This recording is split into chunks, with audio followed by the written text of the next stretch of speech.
안녕하세요, 멋진 아재입니다. 여러분은 알바생이나 파출을 얼마나 쓰시나요? 아마 여러분들도 최대한으로 줄였을 것으로 예상됩니다. 저도 오미래 소고기국밥집을 운영하는데 이 근처에 보면 대부분이 알바생이나 파출을 줄이고요, 본인이 직접 합니다. 이게 참 심각한 문제잖아요. 그만큼 일자리가 안 늘어난다는 건데, 줄어들고 있다는 건데, 실제로 5월에 고용 증가를 보면요, 그러니까 취업자 증가를 보면 7만 명대로 툭 떨어졌어요. 이거는 완전히 충격 중에 충격입니다. 지난 3개월 동안 10만 명대로 떨어졌던 것이 이제는 7만 명대로 떨어졌어요. 작년 동기에 비하면 어마어마한 수준으로 떨어진 겁니다. 그야말로 IMF가 와서 대한민국 경제에 위기가 왔을 때하고 같은 수준입니다. 소득 주도 성장이라는 게 그만큼 실물 경제에 충격을 주고 있다는 뜻이에요. 그런데도 청와대는 그렇게 생각하지 않아요. 일자리 수석인 이호성 일자리 기획 비서관이네요. SNS 방송을 통해서 뭐라고 이야기를 했나 하면, 인구 구조가 감소해서 그렇고, 또 비가 많이 와서 일용직 근로자들이 취업을 못해서, 일을 못해서 그렇다 하는 이야기를 내놨어요. 인구 구조가 변화한다고요? 그렇다고 뭐 이렇게 큰 폭으로 줄어들지는 않습니다. 서서히 줄어들죠. 올 1월만 해도 33만 4천 명이나 늘었어요.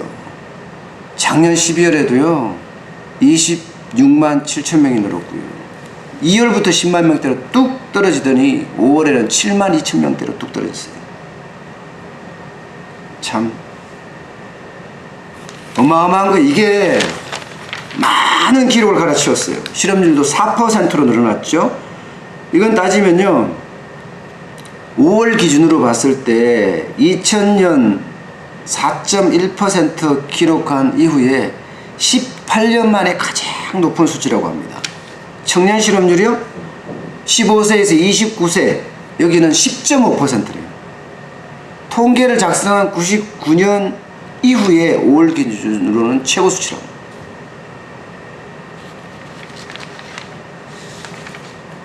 김동연 부총리는 이 내용을 보고받자마자 긴급 관계장관 회의를 열고, 충격이다, 무거운 책임을 느낀다, 급격한 최저임금 인상이 이런 고용 대란을 불러왔다, 뭔가 방법을 찾겠다, 이렇게 얘기를 했습니다. 사실 정부가 추진하고 있는 핵심 4가지 경제축이 일자리 중심 경제, 소득 주도의 성장, 공정경제, 혁신성장, 이렇게 4가지거든요. 과연 그 4가지가 제대로 추진되고 있는지 진짜 면밀하게 분석하고 검토를 해봐야 합니다. 날씨의 영향이다, 인구 구조가 변해서 그렇다, 그렇게 이야기할 것이 아니라 현장에 나와서 직접 눈으로 보면요, 얼마나 줄어들는지 알 수가 있습니다. 경호원이나 조리산이나 매장 점원이나 텔레마케터나 이런 서민 일자리들이 그야말로 폭락했어요. 연초부터 계속 경고를 했어요. 이렇게 가면 서민들의 등골만 휜다고도 이야기를 했어요. 그런데 청와대는 전혀 아니라고 이야기하고 있어요. 정책실장도 최저임금 영향이 안 줬다 이렇게 이야기하거든요. 문제는 앞으로예요. 7월 1일부터 300인 이상 사업장의 근로시간 단축 68시간에서 52시간으로 16시간 단축되는 법이 시행됩니다. 그러면 어떻게 될까요? 이거 진짜 충격이에요.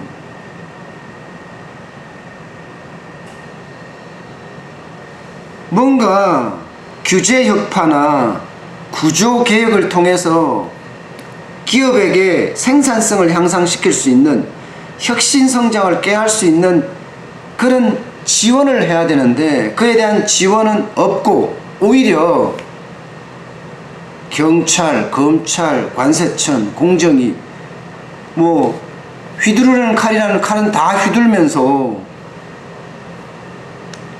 고용을 해라? 취업자를 좀 늘려라? 안 되는 거죠. 오히려 그런 규제와 혹은 조사 때문에 국외로 빠져나가고 있습니다. 근로시간 단축이 되고 나면 아마 더 많은 중소기업들 근로시간 단축으로 생산성을 못 높이고 임금의 부담을 느끼는 중소기업들은 밖으로 국외로 나갈 수밖에 없습니다. 참 웃기는 건요, 정부가 기업을 쫓아내는 꼴이 되는 거예요. 기업을 지원해서 경제를 화랑시키도 부족한데 오히려 쫓아내요. 여러분도 아시잖아요. G2 중국과 미국이 또 무역전쟁을 시작을 했어요. 그게 아작나는 거, 진짜 부서지고 깨지는 것은 대한민국일 가능성이 굉장히 큽니다. 미국이 중국에 대해서 첨단 기술 제품에 대한 관세를 빵 때렸단 말이에요. 근데 그 첨단 기술 제품이라는 게 우리가 부품을 공급하는 게 굉장히 많습니다.